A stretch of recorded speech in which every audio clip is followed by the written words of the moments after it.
জামাত ইসলামীর সাথে জোট পরিকল্পনায়, ঐক্য পরিকল্পনায় বিএনপি অলরেডি অনেক বড় কিছু অর্জন করেছে। কিন্তু জামাত ইসলামীর অর্জনটা কি? দর্শক, বিএনপি চরম বিপদের মধ্যে ছিল। বিএনপি কোনো কুল কিনারা না পেয়ে জামাত ইসলামীর সাথে ঐক্য করছে। এখন জামাত কোন লাভে সাড়া দিল সেটা ভিন্ন কথা, কিন্তু বিএনপি কোনো কুল কিনারা না পেয়ে জামাতের শরণাপন্ন হল, আমির জামাতের সাথে একটা সমঝোতা করেছে। দেখেন এতে বিএনপির অর্জনটা কি। তো দর্শক, বিএনপি একটা কাজ খুব সিরিয়াসলি করছে, সেটা হচ্ছে বিএনপির বিরুদ্ধে যে অভিযোগগুলো সেগুলো থেকে বের হয়ে আসার চেষ্টা করছে। যেমন বিএনপির বিরুদ্ধে একটা শক্ত অভিযোগ, বিএনপি সেকুলার হয়ে উঠছে, ধর্মনিরপেক্ষ হয়ে উঠছে। ধর্মভিত্তিক রাজনৈতিক দলগুলোকে বিএনপি এখন সাম্প্রদায়িক বলছে, মৌলবাদ বলছে, উগ্রবাদ বলছে। এর মধ্য দিয়ে বিএনপি সেকুলার হয়ে উঠছে। এমনকি সংবিধানের মূলনীতিতে বহুত্ববাদের বিরোধিতা করার মধ্য দিয়েও বিএনপি সেকুলার হয়ে উঠছে।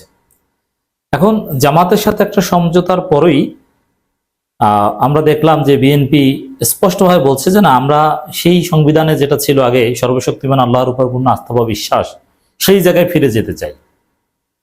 এখন সর্বশক্তিমান আল্লাহর উপর পূর্ণ আস্থা বা বিশ্বাস সেই জায়গায় ফিরে যেতে চাই, এটা জামাত বা ধর্মভিত্তিক দলগুলোর কাছাকাছি না এসে বললে আবার গ্রহণযোগ্যতা পেত না। এ কারণে আগে জামাতের সাথে একটা সমঝোতা করেছে, তারপরে বলেছে। অতএব এখন এই ধর্মীয় অঙ্গনে বিএনপি কিছুটা নর্মালাইজড হবে, জামাত নিজেরাই নর্মালাইজড করবে, এটা বিএনপির একটা অর্জন। এছাড়া বিএনপির এই মুহূর্তে বড় অভিযোগ বিএনপির বিরুদ্ধে যে তারা ভারতের দালাল।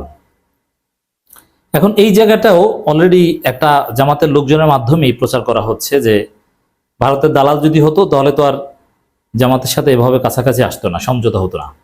আর বিএনপির মধ্যে কিছু ভারতের দালাল থাকলেও তাদের মুখে চপেটাঘাত করে তারেক রহমান সঠিক লাইনে এসেছেন। অতএব ভাই, বিএনপিকে কেউ ভারতের দালাল বলবেন না। এই জায়গাটাও কিন্তু বিএনপি অনেকটা সফল। দর্শক, মির্জা ফখরুল ইসলাম আলমগীরের একটা বক্তব্য, ট্রাম্প, মোদি, শি মানে ভারত, চীন কিংবা আমেরিকা এসে কিছু করে দিয়ে যাবে না, যা করার আমাদেরকেই করতে হবে। মির্জা ফখরুলের সর্বশেষ বক্তব্যের অর্থ কি? আমাদেরকে মানে ঐক্যবদ্ধ হয়ে করতে হবে। আবার স্থায়ী কমিটির মিটিং এর সিদ্ধান্ত জামাতের সাথে বৈঠক করবে, মানে বিএনপি বোঝাচ্ছে জামাতের সাথে সমঝোতার পর যে না না, ভারত, মোদি, ট্রাম্প আমরা কারো দালাল নই, আমাদেরকেই করতে হবে। এই জন্যই তো জামাতের সাথে এখন ঐক্যবদ্ধ, দেখেন না। অতএব এটা কিন্তু সাকসেসফুলি বিএনপি করার চেষ্টা করছে, কিন্তু at the end of the day এগুলো টিকবে না, কিন্তু চেষ্টা করছে। বিএনপির আরো বড় অর্জন হচ্ছে যে দেখেন, ডিসেম্বরের নির্বাচন, এটা জামাত তাদের আগের অবস্থান থেকে নাকে খত দিয়ে বিএনপির অবস্থান গ্রহণ করেছে, কিন্তু বিএনপি কিন্তু জামাতের অবস্থান গ্রহণ করেনি। ডোনাল্ড ট্রাম্প, চীনের শি জিনপিং, ভারতের নরেন্দ্র মোদী এসে ধাক্কা দিয়ে কিছু করে যাবে না, যা করার আমাদের করতে হবে। সবাই ঐক্যবদ্ধ হয়েছি, হতেও হবে। এই যে ঐক্যের সুর, ভারতকে ডিনাই করা, এটা ওই জামাতের সাথে সমঝোতার পরের বক্তব্য। যেভাবে গণঅভ্যুত্থানে সবাই এক হয়েছিলাম, সেভাবে এক হয়ে কাজ করতে হবে। কেন ভাই? এতদিন তো জামাতকে বলতেন যে এরা রাজাকার, ৭১ পরাজিত শক্তি, পাকিস্তানে চলে যেতে বলেছিলেন, মনে নাই?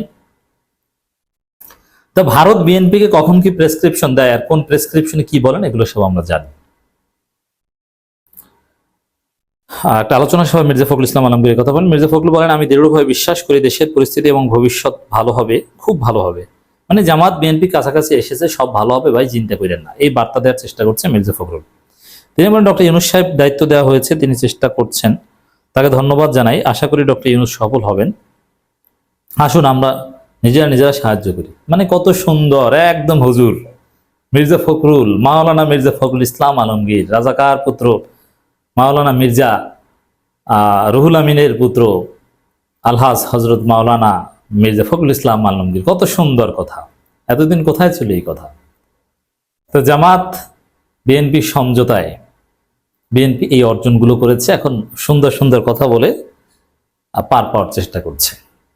কিন্তু এত সহজ না যে সকালে ভারতের দালালি করবেন, বিকালে এসে অন্য সুর নেবেন, সকালে বলবেন রাজাকার, বিকালে বলবেন দেশপ্রেমিক, আল্লাহওয়ালা এতে কিন্তু এতে হয় না ভাই, এটা সেই যুগ নেই এখন আর। তিনি আরো বলেন, সবাই এখন ভিন্ন দিকে নজর দিয়েছে। মার্কিন যুক্তরাষ্ট্রের যে ট্যারিফ দিয়েছে তা দেশের জন্য একটু বিপদে পড়ার মতোই। মার্কিন যুক্তরাষ্ট্রের দেওয়া বাড়তি শুল্ক দ্রুত সমাধান করতে না পারলে সমস্যা আরো বাড়বে বলে মন্তব্য করেন। সরকার বলছে যে এটার সমস্যা সমাধান হবে এবং এটা আমাদের জন্য ভালো হবে। কৃষিখাত, নানান খাত নিয়ে কথা বলেছেন। এবার আসি এই জামাতের সাথে যে সমঝোতার মহাপরিকল্পনা বা ঐক্য পরিকল্পনায় বিএনপি অলরেডি কি অর্জন করেছে বা কি করতে চাইছে, নিজেদের চরিত্র কিভাবে ভিন্নভাবে উপস্থাপন করতে চাইছে, আপনাদেরকে দেখালাম হাতে কলমে। এবার আসেন জামাত ইসলামের অর্জন কি। জামাতের কোনো অর্জন নাই, পুরোটাই লস। জামাতের অর্জন হবে যদি কিছু সিট টিট পায়, বিএনপির লেজ ধরে, এছাড়া কিছু অর্জন হবে না। প্রথম হচ্ছে জামাত লন্ডনে যাওয়ার আগের দিন পর্যন্ত ডিসেম্বর নির্বাচনকে গালাগালি করে তারপরেই ডিসেম্বর নির্বাচনের কথা বলছে। এর মানে জামাতকে এখন অনেকে মোনাফেক বলছে। এটা একটা অর্জন জামাতের। জামাতের নেতাকর্মীরা প্রচন্ড ক্ষুব্ধ এবং ইসলামী দলগুলো ভবিষ্যতে প্রচারণা চালাবে যদি জামাত এই পথে ইস্তেকামাত থাকে যে জামাত মোনাফিকি করেছে 2024 সালে। এমনকি জুলাই স্পিরিটের পক্ষের, এমনকি সাবেক শিবির, এরা নতুন দল করে জামাতকে বলবে এরা জুলাই স্পিরিট থেকে সরে যে ভারতপন্থী বিএনপির সাথে বা বিএনপির খপ্পরে পড়ে। সাবেক শিবিরদের দল এনসিপি, আপ বাংলাদেশ, এরা সবাই এই প্রচারণা চালাবে। বিপ্লবী পরিষদ সবাই ভয়ঙ্করভাবে এই প্রচারণা চালাবে। এটা জামাতের একটা অর্জন। এবং জামাতের যে স্বতন্ত্র সত্তা, এটা হুমকির মুখে পড়লো যে বাংলাদেশে জামাতের কোনো রাজনীতি নেই। জামাতের রেলেভেন্স শুধু বিএনপির সাথে। জামাতের ভোট মানে বিএনপি জামাত, আলাদাভাবে জামাতকে মূল্যায়ন করার কোনো জায়গা নেই। তো দর্শক, এই বিএনপির যে মহাপরিকল্পনায় জামাত কিভাবে ধরা খাচ্ছে এবং বিএনপি কিভাবে লাভবান হচ্ছে, আশা করি আপনারা বুঝতে পারছেন।